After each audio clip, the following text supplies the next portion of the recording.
वक्फ बोर्डाच्या संदर्भामध्ये शिवसेनेची भूमिका आम्ही पूर्ण स्पष्ट केलेली आहे की यामध्ये आम्ही सोयीचं कधी राजकारण करत नाही.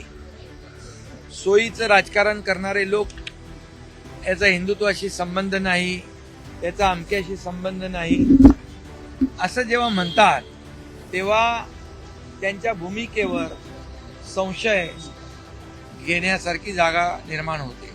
आणि म्हणून जे आम्ही घेतो निर्णय ते खुलेआम घेतो. आणि जे बाळासाहेबांचं जे विचार आहेत, आनंदीगे साहेबांचे विचार जे आहेत, आम्ही जो निर्णय घेतो तो खुलेआम घेतो. आम्ही असं होईल तसं होईल याचा संबंध त्याच्याशी नाही, हे असं दुटप्पी भूमिका आम्ही कधी घेत नाही.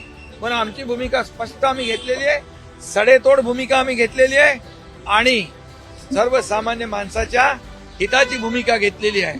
आणि म्हणून काही मुठभर लोकांच्या हातामध्ये हे जी काही वक्फ बोर्डाची प्रॉपर्टी आहे ती ठेवण्यापेक्षा त्या समाजातल्या बहुसंख्य लोकांना याची सुविधा मिळाली पाहिजे. शाळा झाल्या पाहिजे, कॉलेज झाली पाहिजे, हॉस्पिटल झाली पाहिजे,